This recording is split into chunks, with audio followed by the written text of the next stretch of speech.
नमस्कार दोस्तों, आप नेपाल के बारे में इंडिया के न्यूज़पेपर पढ़ेंगे या कुछ समाचार देखेंगे तो आपको ऐसा लगेगा कि अभी सभी इंडियन को ऐसा लगता है कि नेपाल में जो सरकार है, देउबा सरकार है, वो भारत के पक्ष की सरकार है। सभी इंडियन को ऐसा लगता है और लगता है कि प्रधानमंत्री ओली बुरी कदर हार गए और फ्लॉप हो गए प्रधानमंत्री देउबा के सामने।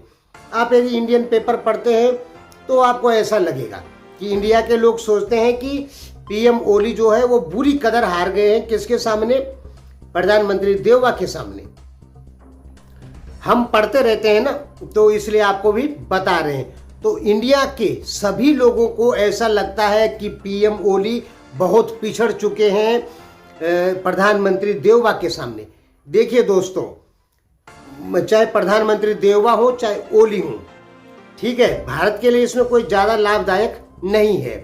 रही पीएम ओली की बात, तो दोस्तों हम आपको एक चीज़ क्लियर बता रहे हैं। हालांकि सिंगल वोटिंग नहीं होती है, वोटिंग जो होती है वो पार्टियों की होती है, लेकिन सिंगल वोटिंग करवाई जाए प्रधानमंत्री देउबा और भूतपूर्व प्रधानमंत्री ओली के बीच में, तो 70% से ज़्यादा वोट पीएम ओली को ही पड़ेंगे अगर सिंगल वोटिंग करवाई जाए। हालांकि ऐसा होता नहीं है, पर हम एक उदाहरण ले रहे हैं कि अगर सिंगल वोटिंग करवाएंगे तो 70% जो वोटिंग है वो पड़ेगी पीएम ओली को, और शेर बहादुर देउबा को 15% भी वोटिंग नहीं होगी।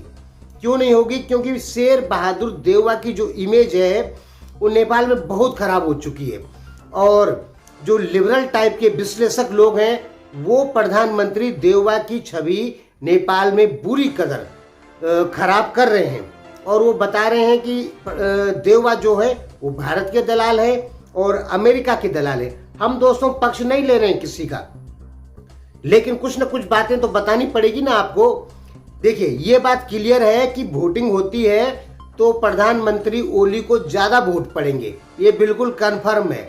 अब रही बात सोच की, देखिए देउबा जो हैं उन्होंने पिछले 1.5 महीने में 20 से ज़्यादा परियोजनाओं को चालू किया है नेपाल में, और देउबा हर वो काम कर रहे हैं जो नेपाल का विकास करने में जो सहायक होता है।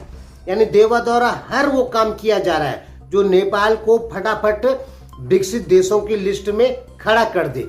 प्रधानमंत्री ओली ने बयानबाजी बहुत ज़्यादा की, बोला बहुत ज़्यादा कि हम ऐसा करेंगे वैसा करेंगे, लेकिन उन्होंने वो सब कुछ नहीं किया जो कि प्रधानमंत्री देउबा कर रहे हैं। जो परियोजनाएं बनी थी कि ये करना है ओली के समय में, उन परियोजनाओं पे देउबा फटाफट काम कर रहे हैं और उनको फटाफट चालू कर रहे हैं। ये हम आपको पिछली वीडियो में लगातार बताते आ रहे हैं।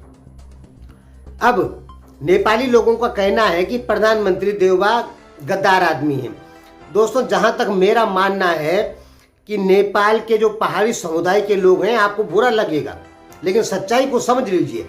आप लोगों की जो सोच है वो हो चुकी है लिबरल, यानी कम्युनिस्टों की तरह आप लोगों की सोच हो चुकी है। जो चाइना के लोग सोचते हैं उसी टाइप का आप लोग सोच रहे हैं, इसलिए आपको देउबा गद्दार दिखाई दे रहे हैं। मैं कम्युनिस्टों की तरह नहीं सोचता, मैं लोकतांत्रिक ढंग से सोचता हूँ, इसलिए मैं प्रधानमंत्री देउबा को गलत नहीं मानता हूँ। और नेपाल में जो लोकतंत्र या लोकतांत्रिक ढंग की सोच रखने वाले जो लोग हैं वो प्रधानमंत्री देउबा को गलत नहीं मानते हैं। आप लोगों में बहुत सारे लोग ऐसे हैं जो प्रधानमंत्री देउबा को भारत अमेरिका का दलाल कहते हैं। तो वो कौन लोग कहते हैं? जो कम्युनिस्टों की तरह सोचते हैं, वही लोग प्रधानमंत्री देउबा को गद्दार मानते हैं। रही एमसीसी की बात, एमसीसी पे प्रधानमंत्री देउबा ने कोई बात कभी की ही नहीं, और नेपाल के लिबरल जो एनालिस्ट लोग हैं उन्होंने पूरा हंगामा मचा रखा है कि अब देउबा एमसीसी पास करने वाले। देउबा एमसीसी के बारे में कोई बात नहीं कर रहे हैं, और इन्होंने फालतू में मीडिया में हल्ला मचा रखा है। माने देउबा के खिलाफ लगातार भड़काए जा रहे हैं। नेपाल के जो कम्युनिस्ट सोच वाले विश्लेषक लोग हैं ये लगातार भड़का रहे हैं प्रधानमंत्री देउबा के खिलाफ जनता को। प्रधानमंत्री देउबा जो हैं वो लिबरल सोच के आदमी नहीं है, न वो कम्युनिस्टों की तरह सोचते हैं और न वो इस्लामिक संगठनों की तरह सोचते हैं। वो सोचते हैं लोकतंत्र ढंग से, यानी लोकतंत्र विचारधारा के आदमी हैं प्रधानमंत्री देववा। इसलिए उनको नेपाल में गलत समझा जा रहा है, क्योंकि नेपालियों की जो सोच हो चुकी है अब वो कम्युनिस्टों की तरह हो चुकी है। अब आप कहेंगे नहीं मैं गलत कह रहा हूं, आप तो वही ना कहेंगे कि मैं गलत कह रहा हूं और आप सही है।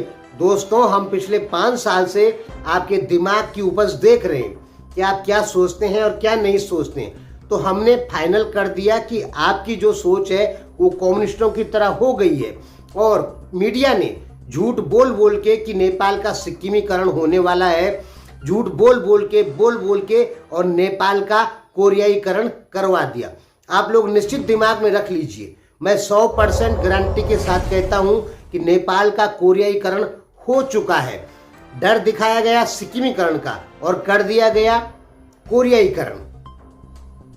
तो अब पीएम देववा जो है वो नेपाल को, जो कोरियाईकरण नेपाल का हो रहा है, वो उस चीज से नेपाल को बचाना चाहते हैं। लेकिन नेपाल के लोग समझ नहीं पा रहे हैं कि प्रधानमंत्री देववा तो हमारे देश को बचाना चाह रहे हैं कोरियाईकरण से। आप जान लीजिए, उत्तर कोरियाईकरण चीन के उसमें रहता है, अंडर में रहता है उत्तर कोरिया, और उत्तर कोरिया आज भी दुनिया का सबसे गरीब मुल्क बना हुआ है। और अमेरिका के अंडर में रहता है साउथ कोरिया। साउथ कोरिया की प्रति व्यक्ति आय 31,000 रुपये, और नॉर्थ कोरिया जो चीन के अंडर में रहता है उसकी प्रति व्यक्ति आय $1,800 सालाना, और साउथ कोरिया की $31,000 सालाना।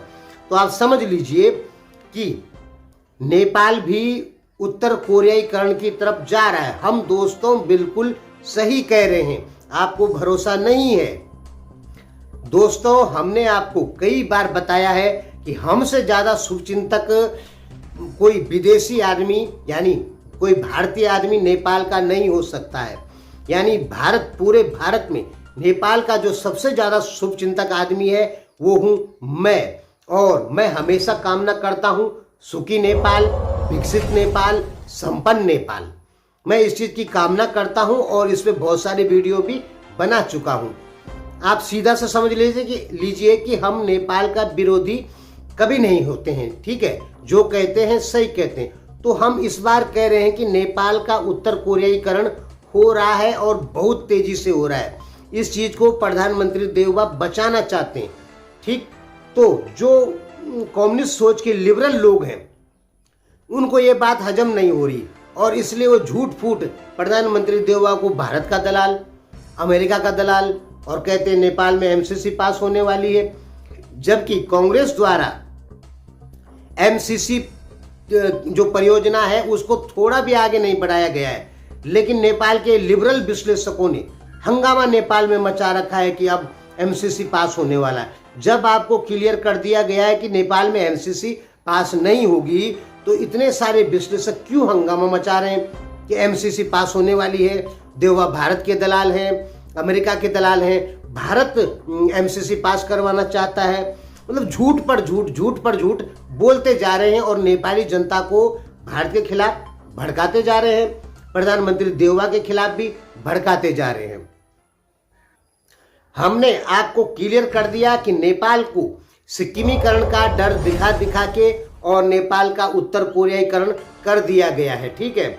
और ये चीज़ आप अपने दिमाग में रख लेना कि इंडिया में मैं ही नेपाल का सबसे ज़्यादा शुभचिंतक आदमी हूँ। आपको यकीन हो चाहे न हो, मैं ही चाहता हूँ विकसित नेपाल हो, संपन्न नेपाल हो, सुखी नेपाल हो। आपको लगेगा कि हम गलत बोल रहे हैं। दोस्तों, आपकी जो विचारधारा है वो कम्युनिस्टों की तरह हो गई है, इसलिए आपको हमारी जो बातें हैं वो गलत लगने लग जाती है। हमारी बातें गलत नहीं है, प्रधानमंत्री देववा गलत नहीं है, लेकिन कुछ लोगों की सोच, ज़्यादा से ज़्यादा लोगों की सोच कम्युनिस्टों की तरह हो गई है, इसलिए उनको प्रधानमंत्री देववा गलत लगते हैं। तो उसी प्रकार दोस्तों, आप लोगों की सोच जो है वो कहीं ना कहीं कम्युनिस्टों की तरह हो रही है, और आपके जो निकट के लोग हैं, आपसे जो प्यार करने वाले लोग हैं, हमारे जैसे लोग हैं, वो आपको दुश्मन नजर आने लग गए। यानी हमारे जैसे लोग जो आपके सच्चे मन से आप लोगों को पसंद करते हैं, प्यार करते हैं, तो हम में आपको दुश्मन नजर आता है। क्यों आता है? क्योंकि आपकी जो सोच है वो कम्युनिस्टों की तरह हो रही है, और इस सोच से आपको बचना होगा। भविष्य में कम्युनिस्ट और इस्लाम जो है ये ताकतवर हो सकता है और लोकतंत्र प्रणाली को खत्म कर सकता है, यानी दुनिया में राक्षसी राज आ सकता है। इसलिए हम कहते हैं कम्युनिस्ट सोच से दूर रहिए। धन्यवाद। और भरोसा करें, विश्वास करें, हम सुखी नेपाल, संपन्न नेपाल और विकसित नेपाल के पक्षधर लोग हैं। नेपाल के विरोधी बिल्कुल नहीं है। धन्यवाद।